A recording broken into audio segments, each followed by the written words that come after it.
Afternoon.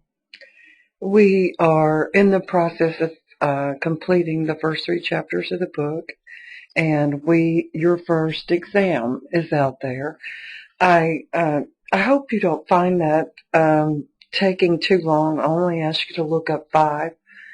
What I hope that you would do with that exam is that you would choose 5 that are different. And 5 threats that are different. And I did create a question and answer one, and I'll only use that if somebody has to have a makeup. But I ask you to look at this site and then select 5, and they don't have to be the biggest breaches. They can be a smaller number of records. But take a look at them. Look at the company, how many records were affected. Is there any way you can see the database that they were using? My advanced database classes, we have said we think Oracle would be very hard to breach, but then I see hacks on Oracle databases all the time. MySQL has had a lot of breaches, that database. What was the estimated cost? What was the threat? Now, when you look at that, that's where I want you to try to find 5 different ones. Look and see if it was malware or hackers or a disgruntled employee, that kind of stuff. That happens a lot. Sometimes it is human error. Sometimes employees just get mad. Locate and did they prosecute anyone? What country?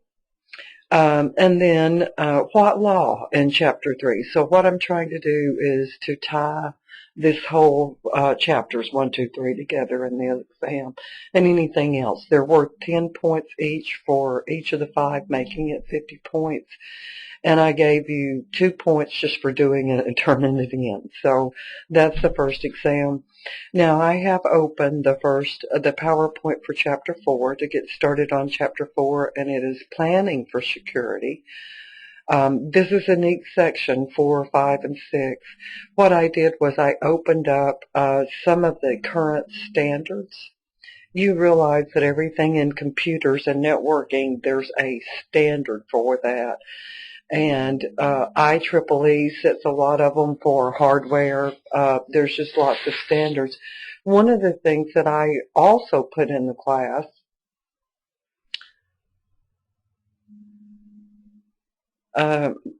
not to overload this class because there's a lot of information in this class, but I did think it was supported. I did this late last night, so I'm looking.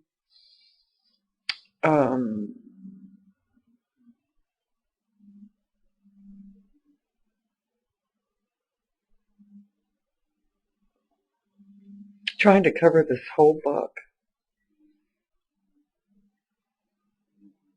Over at UAH. Okay. I don't want to spend your time on the video looking. I did. No. I haven't got a link for Chapter 4, but I will. I'm just using these to show you. No, I can't find it. I put in the class somewhere TCP and UDP. This comes into play in this next section, the software ports. And years ago, I had all of the answers to this, and I am re-looking at this because I see changes. These software ports is how application documents get into your system, and these software ports are where the hackers go through to infiltrate a system. So if you look down through here, you'll see that some of them are common. They're both TCP and UDP. Some of them are just one. Do you see that that's Microsoft's Active Directory? So this is the software ports. This is how your computer interacts with the software. So there's about 65,000 of these, or there were. about 65,000 that were already taken up. And one of my questions is, I see this changing because they had the numbers past 65. Let's see, let me get down here. No, they don't. They have the numbers between the 49,000 and the 65,000. They have those reserved for something else. So the IANA is the company that is in charge of all of the IP addresses around the world, and there's 7 databases, and I probably already showed you that. I show it to all new students. IANA, this company, does all the databases. Divvies out all of the IP addresses, okay? And then this shows you, there's a link that shows you the extensions and all that. And then IANA, what my question was is, IANA does the protocols. They do those ports, but they have got to coordinate that with the vendors of those softwares and stuff like that. So the word protocol is a standard, and there's various companies that write those depending on where they are. So anyway, this comes into play especially in the later chapters in this section, in 5 and 6. So a list of the software ports. When do they become official? And I did locate a document from IANA telling vendors what to do. I'm interested, because of security, in seeing what port. Now, the dark side, and you have read that in the chapter 2, this is the bad side of the internet. To get to the dark side, you download their browser. Well, that browser has to have a port to do that with, and I've been looking for it. So that's why I started this investigation that I did. Before I really get into chapter 4, can I just redo this, what files are? In the spring, CiS207 will be offered, and that class shows you how to create the HTML that created this page. There's the code. And actually creating a web page is not very difficult to do, but if it does meaningful work, it is. A lot of this is not just HTML, it's JavaScript and cascading style sheets, different technologies, cascading style sheets formats. JavaScript makes a page interactive with the user. But if you see websites, I found some. Let me go back to Sneed. I did find, shoot. I didn't find any Java server pages just right off the top of my head, but I did find active server pages. And all you have to do to see that is just to click something. Do you see how that URL changed? If it says ASPX, that means that that's a server-side script, and it's going to do something meaningful. It's going to write back to a database or something like that. So that's a Microsoft file extension. Active server pages, if you take the advanced Visual Basic Programming class, for example, the active server page is created by that software. If you just see HTML, it's just a plain web page, and it doesn't do any interaction with the user. You can't register there or stuff like that. If you see JSP, that file was created with Java. If you see PHP, it was created with PHP. So the other thing that you see is not only the ending extension, but whether or not that server is secure. Now this one, that S is supposed to stand for secure. Usually, if it's a secure environment like the registration system, the www will not be there. www stands for World Wide Web, and that means it's public domain. Anybody can load it into a web browser. But if that's not there, let me see. That's our virtual machine, but it doesn't have it. But it is a secure. The HTTPS is there. So when you're looking at your URLs, they tell you a lot. Do you see that S? There's no www in Blackboard, meaning that this is a secure site. Oh, there's my JSP, Java server page. The stuff that you see here is where the software package itself is rendering content from within itself. So all of those kinds of things. So the more you get used to looking and it's a learning. You just learn how things like that are put together. Okay, that's an aside, but it does in some way, it relates to what we're doing in this class. The assignment for this section, I ask you to look at this, the National Institutes of Standards and Technology, Information Technology. I'm a little put out by our government. I guess you can see that. The government's first one that comes out with all these standards and have all of these publications for security, and then they don't follow them themselves. I'm sorry. It's true fact. Then this information security management with ISO, that organization does a lot with security. So those are two things I ask you to look at in this chapter 4. Chapter 4, I asked you to make this class personal, to learn how to do complete backups of your system, to store those in another physical location. Windows 10 that I'm running at home will write it to a flash drive, but it really doesn't want to, because it wants to make sure that flash drive has enough space to store that backup file. I have an external hard drive, and I keep it here at work.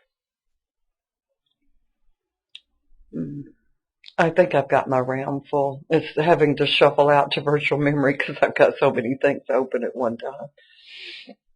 Let me just show you how I do it. And I need to do one now. Now, my book is my external hard drive. It's a terabyte. And if you look down through there, you'll see that I have backups. That's what they are. I say I put system or something like that, or if it's a complete backup, So usually I don't do a date, but although I wish I had started doing dates, I've been using this to go by as when my backups were. So that terabyte, of course, is enough storage for my backups. There's been a couple of students that's posted for Chapter 2 saying a shutdown of my computer caused by malware or a virus made me more diligent. This is the part of being diligent. You are probably like me. You probably have lots of music and lots of pictures that you don't want anything to happen to. The only way to truly preserve anything on your machine is to back that up. And whether you do it at the file level or the system level allows you to restore that machine just like it was before the virus took it out. Now, there's a lag between the time you actually did it and you get shut down, but all you've lost is that time period. If you'll just key that in, it will lead you through that backup process. It also will lead you to, so that you have a file, if you needed to restore it, then you can restore that backup just like it was. Excuse me. Okay, let's get to chapter 4. This chapter, Principles of Information Security, is kind of like a theory chapter. Describe management's role, and that's the thing that happens. It's business policies and practice that puts these all into place. In my experience in companies, Too many people keep that information in their head. It doesn't actually get turned into a security policy. If something happened to those people, a lot of companies would just not be able to make it. I want to tell you one story I don't think I've told you. The 10th year anniversary of the 9/11, I had read this article, and I'm not sure it was here. I looked for it and I couldn't find it. This guy wrote this article that said me and my boss were coming down the stairwell in one of those towers, and we were almost out of that building, almost to safety, and the boss realized that their computers were not backed up. He went back to that floor to get that computer, and he didn't make it down. So that shows you how much that boss felt like his data, his computer was worth. So I can't stress the backups enough. A lot of companies hire data centers that they will, of course they have their databases and all of that at their site, but they use those data centers to store their backup. So just be careful and think about this in the long run, the longevity of backups and computers and how it works. So businesses need to put a policy into place. We have a physical security policy here at Sneed. You know, we have a security person, and he has people that helps him close and open the buildings and all that kind of stuff. What kind of information security policy we have, I've never seen it, honestly. And information security blueprints, measure components, all of that stuff. How the organization puts those practices into place, and contingency plans for when it happens. Now, Chapter 5 is risk and risk assessment, and you'll see in that chapter that there is a balance between what a company can afford, you know, as far as risk assessments and putting controls into place. That should be part of that contingency plan too. The recovery is part of this. If you're going to do a backup, you've got to think about the recovery of that. Can you imagine if you were Facebook and you had 1 billion records, okay, in a database? What kind of recovery? Now, I probably have said that in this class. The last time I read about Google, they had 6,000 servers in the Silicon Valley there in California. I actually used to live there for a short time in my life, in the Mountain View, Sunnyvale area there. They had 6,000 servers. Then they have 6,000 servers in the desert out there somewhere in case the California gets blown off. And I'm sorry if I said this already. Now that I see them building, they also duplicated that somewhere around Boston. So if now they're building data centers in rural areas to store that data. Recovery plans and how it would be put into place.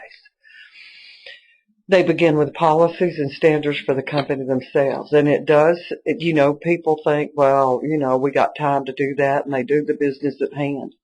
Coordinated planning, strategic planning for the management and the allocation of those resources. Contingency planning if it happens, what's going to happen in an uncertain business environment. Planning to translate those goals into real objectives, and then doing those goals. The CiS280Ch4 security planning, set of responsibilities by whoever the bosses are, goals to establish objectives and the measurement. You know, a lot of people will set objectives. They set learning objectives, but they don't set a criteria for the actual measurement of that. And that's a whole different ball game right there. the risk management, this goes right into Chapter 5. In Chapter 5, you're going to be looking at the risk. There's 12 threats, right? Look at the risk. Then you look at the assessment. If you had to do it for yourself on a personal level, what would be your risk assessment? Is it doing a system backup like we just talked about? Is it putting into place firewalls? Then the firewall itself is a control after that risk assessment. This is what you're going to do to prevent the threat after you've made the assessment of the risk. 5 goals: strategic alignment, risk management, resource management, performance measure, value delivery. Do you know, I've worked in production kind of areas. I'm a full retread. Some of you may be. I started out, and I probably told you that, right out of college with a BS degree working for NASA. And I did that buying parts on the shuttle for a while. Then I went to the Army Missile Command. And then after that, I wanted to have a family, so I quit that job, which was very stupid. I wish I still had. But I couldn't. I had to travel in those jobs, and you can't do it if you're a mother and you have children. My children were more important than the jobs. Then after that, I did a variety of different things. I had my own business. I worked in a company just for a short time in purchasing. Then I decided I'm going back to school and do what I thought I wanted to do at the beginning. So I retreaded myself. During the NASA and the Army, I got my master's degree at 9. I've been retreaded several times. I call that because I've reinvented myself several times. If that's you, you can do it. So hang in there with us as you go through college. I've talked to a couple of you and you're doing this. Sorry, I didn't mean to get off. I had a point for that. And it's late on Thursday and I've already taught 3 classes, so I'm a little bit tired. The functional roles, the CEO, the security officer, the information officer. We don't have a risk officer here. We have several department heads. We have several mid-level management. And then we have a whole bunch of people down here. And this is trying to do the responsibilities for all of those people.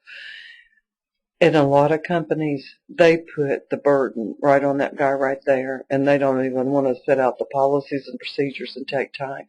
You will see, though, SNEED is required to do some of that stuff by the state. And if you look on SNEED's website, you'll see policies and procedures and that kind of thing. The people here are the ones that's actually doing the implementation and reporting back, right? All of these people should have this right here. All of them should have that responsibility. Information security, management from industry, policies direct the issues and the technologies. Policies should never contradict law. And sometimes people just turn their head. I've been working on looking at how Miss Clinton was able to set up a server. I found a law that says government employees cannot do that. And now I'm looking at news feeds that says she will not be charged. She should have been charged criminally. It's a fact. She's come out and said, I'm sorry, but if it had been anybody else, they would have been charged. So, least expensive controls, but most difficult. Sometimes, what that's saying is sometimes the least expensive are the most difficult to implement and keep on an ongoing basis. I actually am very proud, say, of just free virus protection. Most of them work very well. Now, they do want to give you a premium and charge you money like McAfee and Norton, but sometimes free does work. You just have to check it out. I had Avast, and I did get malware, but that's just because the malware came out after the update, and it took them a day or so to get the update going. Acceptable and unacceptable behavior. There's one thing that you will see at SNEED, the practices procedures. is you'll see an acceptable use policy that tells all users, employees, students, the outside world, what you got to do to comply with our computers if you use our computers in our labs. If it's going to be effective, it has to be sent out to everybody. That's what that word means. Read, understood, agreed to. One of the things that we do as employees, and it comes from the state, we have to watch an hour-long video every year, and that video has not changed for 3 years now. We have to watch that video on this kind of stuff to the end of it. Once it ends, then we put our name in that, and it writes it to the database. So we have to do it online, but putting it into place. Okay, policies, standards, guidelines, procedures. The procedures are step-by-step instructions. The guidelines are recommendations. The standards are the minimum specifications for compliance to that. And then if it's to be put into practice, it has to become accepted by high management. And they're the ones that says to the lower management people, you got to do this, right? Enterprise information security policy sets strategic directions and all the security efforts within the organization, ensure meeting of requirements to get the programs and the responsibilities assigned to the right people. You see what happens with our government. It's like happened to President Obama's medical rollout thing. That software package wasn't near ready the day it rolled out. It wasn't. It took them, they put a lot of people on it and got it going within a month. But the first day it rolled out, only 6 people got to sign up. So somebody's got to ensure that something is put into place and it's there, and that's what I'm saying with Ms. Clinton. It was some IT person's job to make sure that she did what she was supposed to do. Did she get overruled? What happened? That person, her IT person, is actually speaking in front of a closed session today, as a matter of fact. Enterprise information security policy, the structure of the organization, the responsibilities, yeah. The statement of purpose, identify all the things that you want in your security policy, why, and all that stuff.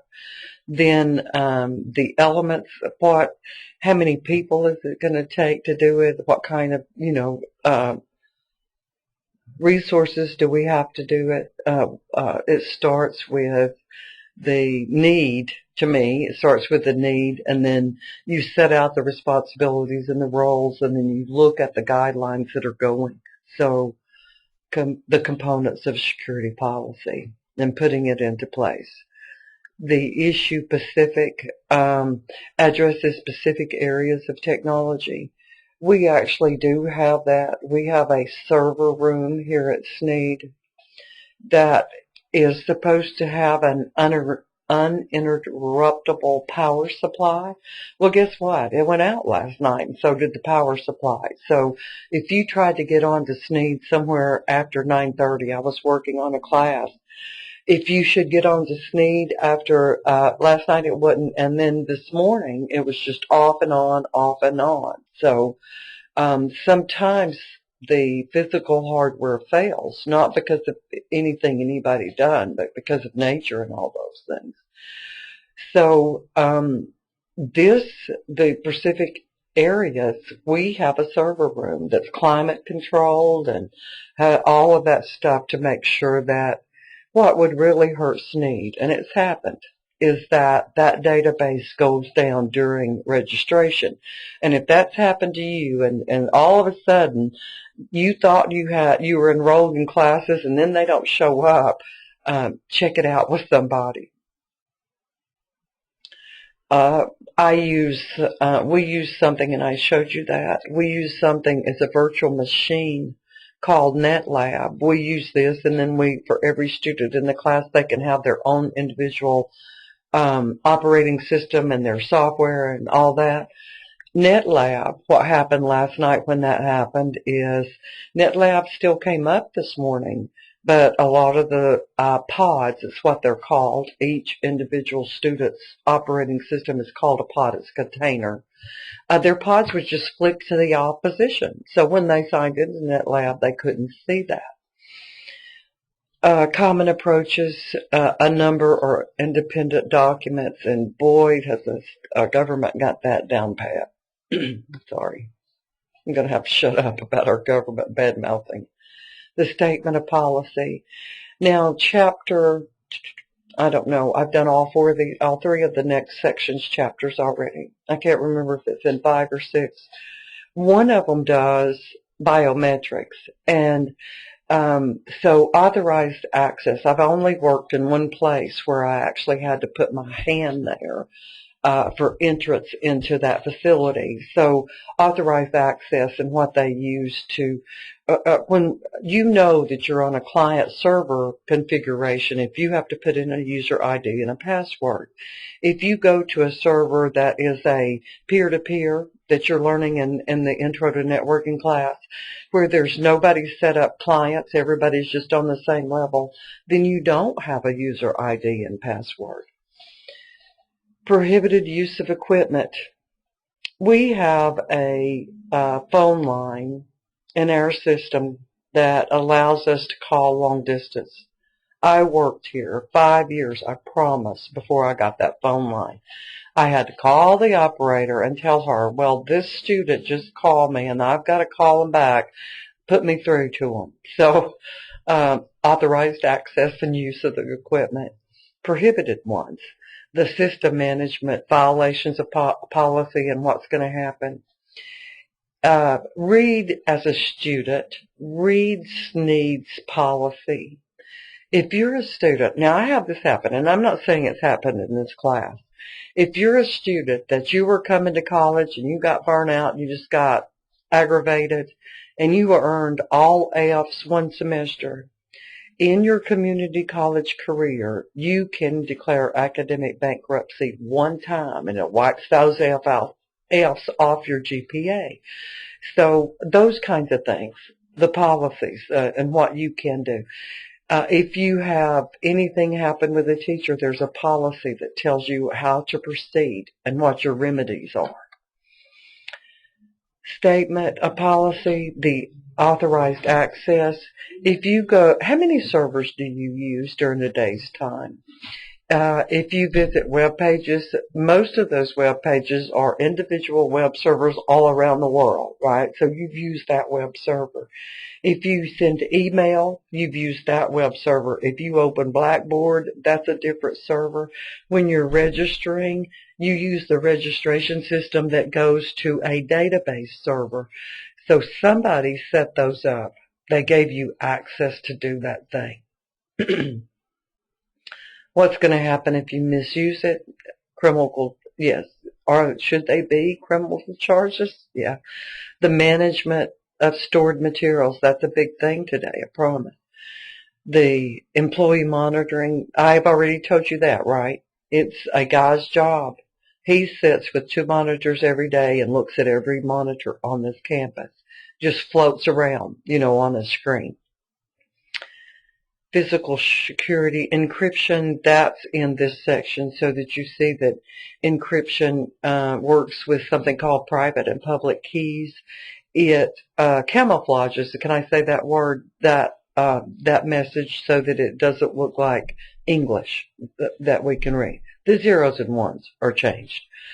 The person on the receiving end then has the key to unencrypt it so that they can do something with it. What's the policy for reporting violations, limitations of liability? You know what you're seeing now, right? You're seeing all these insurance companies come up, well, we'll insure your data. It's a new thing. We're insurance poor. We got to insure our house, cars. And now if you're a company, you can get insurance that says if somebody shuts me down, you're going to pay me money. My insurance company is. System specific, the managerial or the tech specs. Access control list restricts access for a user, a computer at a time. You know, you can do that, right? You can do that on your phone. I did that with my hackers last week on my iPhone. I just blocked their numbers, right? And so you can restrict access. A company, can I just end this? If it's software and creating files and working on a server, the database, or not the database, the administrator of that server, whether it's a database server or not, gives the users roles. And in that role, you set up the permissions that those roles have. Those permissions, if it's files, for example, I spelled that wrong. If it's files, you may be able to just read it. Can't do anything but read it. That's kind of, you know, if you have larger privileges, you may be able to write to that place. If you have even larger privileges, you can change. So data, what those privileges, what you're actually doing.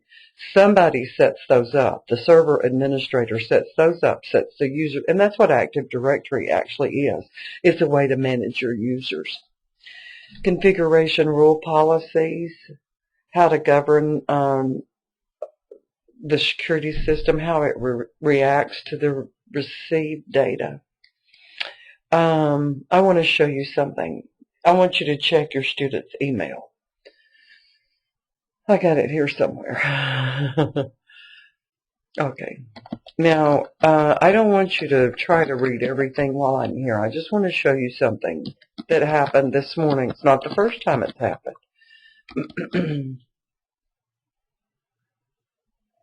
And I put it into my junk. And I blocked him. His name is, we don't know. Okay, that's a spam, right? He's trying to get you to go here so that you'll download virus and see, wow, there's a PHP file, right? Do you see that? He didn't have everybody's student ID, so he just did it to students. That person has a valid student ID. That's not a valid student ID. So look down through there. All he needed was, this is an old student ID, okay? So all he needed was a couple of valid student IDs, and then so you look in your student email account, see if you have this. If don't go there, delete it, then block that sender. The way you block them is, sorry, and I'm going to delete this. This is my, let's see. One view will let you select them all and delete them at the same time. This view won't. I've got 23 of them already that I've put in there. When you have an email, if you wanted to block that, then do it in your junk, send them to the block list. You will have to delete that after you block it and then delete them from your machine completely. Emails stay on the server until you've downloaded it to your machine. Some email servers are set up that they keep a copy. It's just a fact, they do. Some are set up when that a copy no longer resides there. Once you've downloaded it, it resides on yours. So access control list can restrict access for users, computers, times, duration, or even a particular file, and you know that. When you take database, you see that you can lock at the file level. You can lock at a row level or record level. Just think of a record as you're one record in Sneed's database. The configuration rule policies, how the security reacts to receive data. Combination of guidance and physical.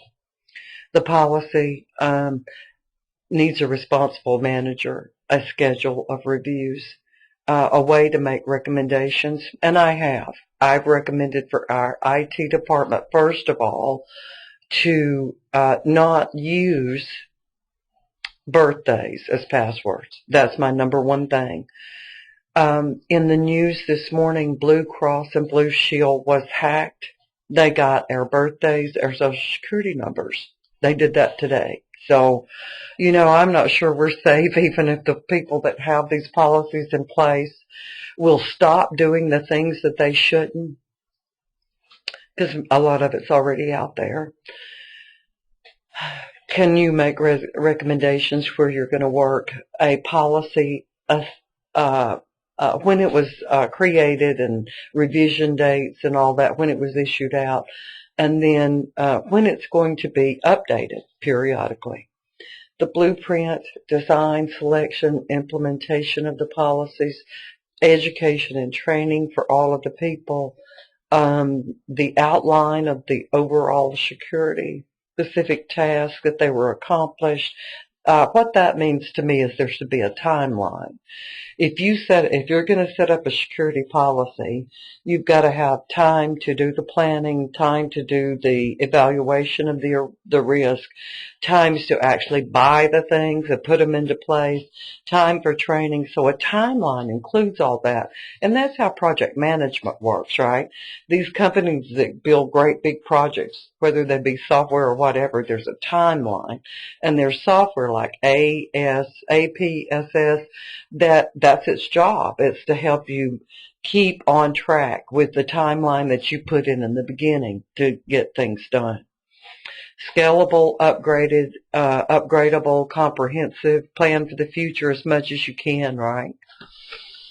The iOS 27,000, if you look on those links, and I haven't actually put them into the course, you will see that series. Wasn't terribly, I'm just getting a bad attitude, and I don't mean to. See, this organization here, somewhere there is a list of all of these. There's a lot more than just the 27,000. There's others. This company is all about security and setting the standards for management. They want to certify companies in the security management. So that's what that is. It is one of the most widely used security models, a standard framework.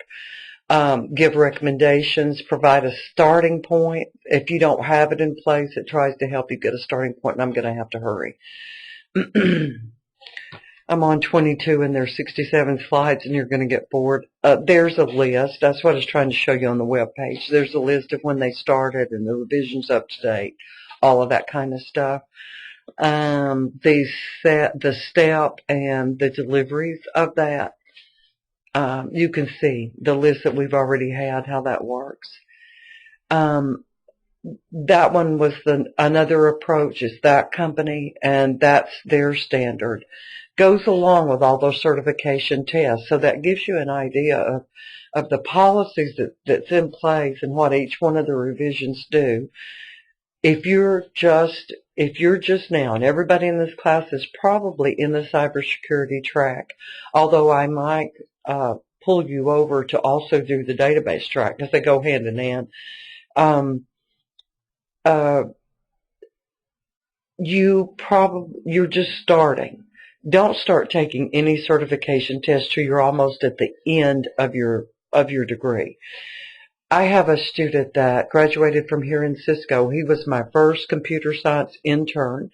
He went to work for Marshall Medical Center. That was when he was my intern. It was about 2008, I think, something like that. He's almost head of he is head of their networking.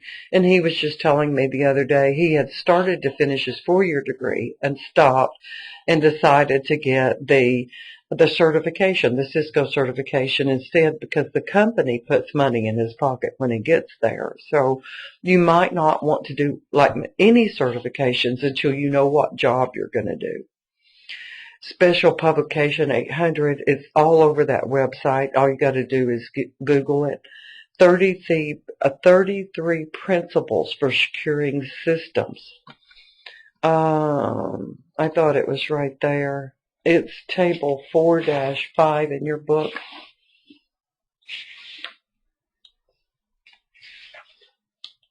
Let's see. That's on page 171.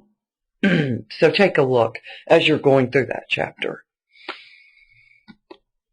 The cybersecurity framework. I just put an article. I think it's in this course.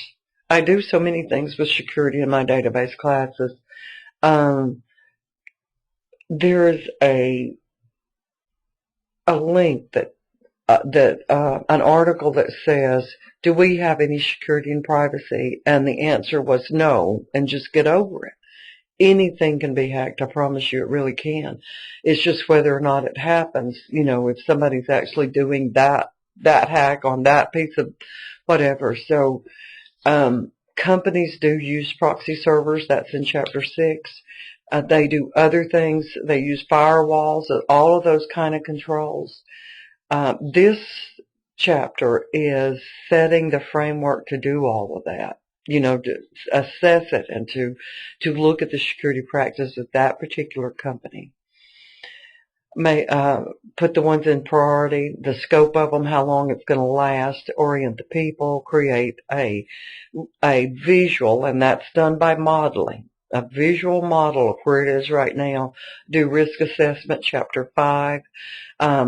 Create a target how you want it to look when you get through, and then implement it. Now, after the implementation is training and making sure it does what it does, and then you have to go right back and revisit it from time to time. It's part of it. Keep it up to date. All right. Federal Agency Security Practices, Computer Emergency Response Team Coordination Center, International Association of Professional Security Consultants, they're all there. Levels of control, management, operational, technical, and how it looks, right? How each one of those things are divided on all of the things that you have to do. Redundancy is making a copy of it. Monitoring means that it's up and running. Patches and upgrades. We installed Server 2012 in one of my NetWare classes. It had, I promise you, over 100 upgrades before that server would actually install. The host, the firewalls, the network, the proxy server, encryption and backups. We've got the information. We've got the systems around it. We've got the networks and all the proxy servers, and then you got everybody else and us that are trying to put the security in place right there. Do it in layers. That's how those models are written. The security, internal systems, and outside threats do not protect against internal attacks. So we've got inside and outside threats. Taking a look that, remember that it's all zeros and ones. The packet header is a portion of a message traveling across the internet. The packet header has information of the IP address sending it, the IP address that it's going to, the times, all of that kind of stuff. So we have an untrusted network, and that's the www.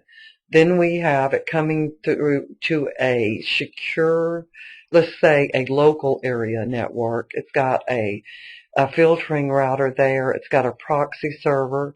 It's got a private, a virtual private network that's going to do some more filtering. There the message is finally getting there.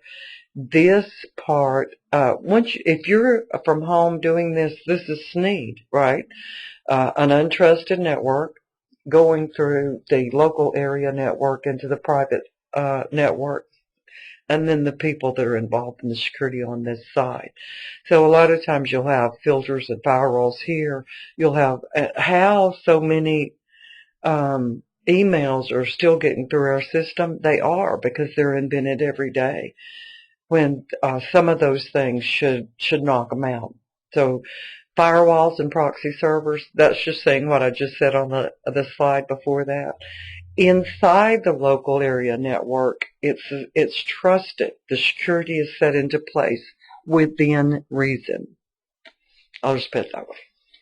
Once it exists, implement security education training awareness to reduce the accidental security breaches. Security training awareness, okay, education, training, right? I'm not going to take time, you can. Security awareness. Everybody in the organization, everybody has got to do it. All the way from housekeeping all the way up to the CEO. The attribute. Attribute is a characteristic of that thing. Another word for attribute is properties, the characteristics of that thing. And I know I've showed you, I show students, because in these kind of classes, generally you're entry level, right? You're just starting. If you right click on any object, the last option on that pop-up menu, I don't know why that's taking so long actually, is properties. That's the attributes of that folder. If it's a folder, it's when it's created and all that stuff. But it's the same principle. Everything is an object. We're an object. We're an object in a database. Our information are objects in a database. So the attribute, why, how, and what, the level, understanding it, the training involved, the testing of that training, then the impact. Long-term, intermediate, short-term, the strategies, the incidents reporting, disaster recovery plans.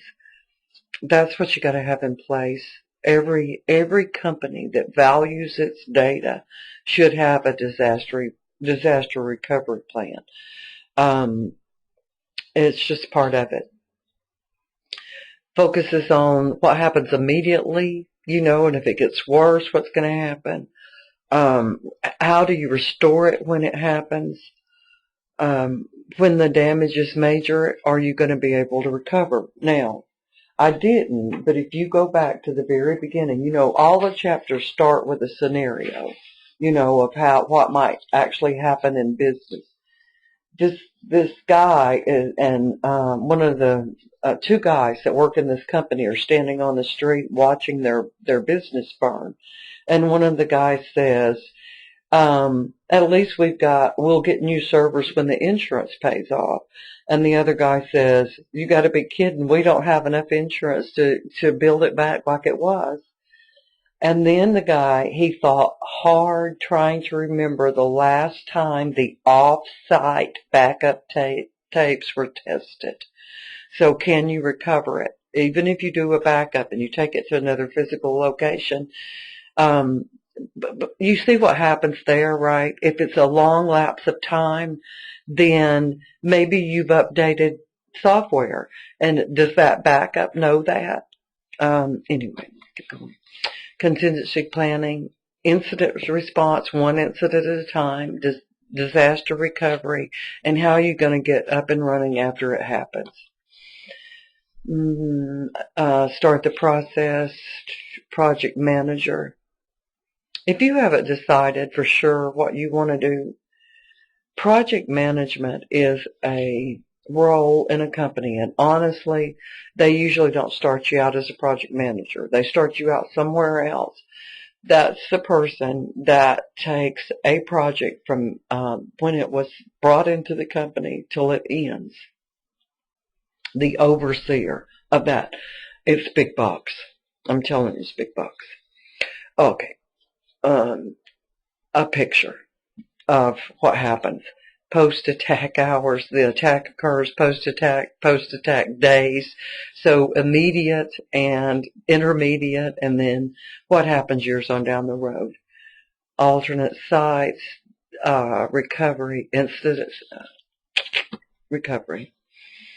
Contingency planning, get yourself up and ready, test it, put it down on paper, get it out of somebody's head and put it down on paper. The team and what they're going to do. Can I just go through this? Then you can read it, right? I think it makes sense. the policy, the statements, the scope, the risk assessment, do it more than once. Business impact analysis, and there in Chapter 5 you'll find a contingency, cost benefit, and you see that in accounting classes and financial classes. Is it practical? What the controls that you put on, there's got to be a cost benefit. If the costs are lots more than the benefit, you got to go back and start over again. So determine it, identify recovery, identify resources down to the people. You may not have to have names, but have slots for those people that do the job at the different levels. Normal operations, recovery. My advanced Oracle database class, we have had things happen on our virtual machine. So we recreated the pod for the students, and then they honestly have to go through a recovery of that database, or they have to uninstall the corrupted one and reinstall. So you see that kind of thing happening. It does happen. It happens everywhere. I've got one student in this class that is a student in my advanced class, so I hope I'm making good sense. Are the attacks directed against information? What is it realistically? Can chance of success? Would it threaten confidentiality, integrity? Incidents reports is at the time. Like cops and nurses and firemen, they have to do an incident report after everything that happens. And somebody's job is to make sure they do that. And you see that. You see nurses and policemen saying, well, now I've got to go write it up, right? Management commitment, the scope, the objectives, the incidents, organizational structure, put them in priority, performance, send out it to everybody, incident planning, the response plan to have it stored and tested if it still works, the detection. Blue Cross, was it Blue Cross and Blue Shield this morning? Sometimes hackers will run all over systems for months before they're detected that they're there. It's very hard to, if it's a hacker, it's very hard to see that you've been infiltrated. And then I heard, it was this morning.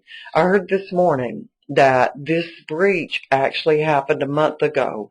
And the guy that was reporting this said companies are beginning to do that. They wait at least a month before they tell anybody that happens, because people are going to start calling and seeing, especially if it was your bank, right? So incident reporting, the detection, I think I've said that in this class before. There was one operating system, and I don't remember which one it is now, that hackers had ran over Microsoft's code for months on that operating system before they knew they were there. At that time, they were probably still in code, to learn how to write one on their own. Or maybe they just wanted to see what was in the next version. I don't know. I don't remember. Incident reactions, notification of key people, containment of the scope and the priority of that incident, stop it, attempt to recover it. Most of the time you don't want everybody to know about it, just like I was saying. The planning for it, the recovery for it, how much damage did it cause. Hillary Clinton, can I do it again? I'm sorry. Where is her server right now? They've told her, we're not going to prosecute you. Just say I'm sorry, and we'll say, well, she messed up, and she can keep on running for president. Where is that server? And the last article I read, the guy that found the location of her server in downtown Manhattan, her email server was located in New York City. The guy who traced the IP address there said All of the information could be, and they know that, could be restored if we actually had the physical server to do that with. Even though it's been wiped clean, those zeros and ones are still there. Shut up. Legal liabilities, ethical issues, disaster recovery. What, honestly, I do remember 9/11, and I'm not making light of it in any way. It affected me in a real way. I saw, though, I was teaching. I saw the years after that. I made it a point to look at some of those companies. Some of them never went back into business. Some of them were pretty much up and running within a month. It depended on how good their backups were and how good their recovery systems were, honestly. You want to keep going, right? Your company wants to stay in business, and that's what this is all for. Off-site disaster data storages. After 9/11, in Birmingham especially, because my daughter lived there at the time, I saw huge buildings going up, and their job was to store data. They built those buildings as if they were bank vaults with lots of concrete. For some reason, we had stopped at this restaurant, and I sat at the window watching the workers across the street build that, and I knew exactly that that's what it was for, that they build those vaults for the data storage under massive concrete with steel in that concrete, and then they weather protect it and climate control it and all that, and that's where it's stored. Minimize injury, loss of life, the organization's image and market share. Of course, I believe that this is the most important. Then get your business up and running. Distinguish an incident from a disaster. That's catchy to me. Could you be able to do that? Prepare, train, rehearse it, get ready for it. Crisis management, support the people that work for you. The impact on your normal business running day by day. We've just said that they're going to take a lag before they actually tell the public. Communicating with, of course, with your major customers, suppliers, all of your agencies. You've got to do government reporting for safety and those kinds of things. Let's just don't tell the media any more than we have to. Key personnel, checking the alert roster, information cards, emergency cards. We have had this once, and that was during the bad tornadoes here at Sneed. Single document, incorporating it all, store it electronically, but put another copy somewhere else. We hardly do this anymore. And I have a story about that. I was buying this part, and we had a screen that told us the part, who the vendor was, how many of them to buy, and all that stuff. So one day before I left work, that screen said buy 2 of these, and seems like the price was around $80,000 or something like that. I can't remember now. So I bought them. The next morning when I came in, that screen said buy 1 and not 2.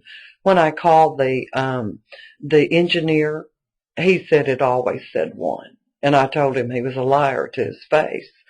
But from that day on, I printed that screen. I made myself a hard copy of what I bought, so I would have proof that that screen on that day told me to buy that thing.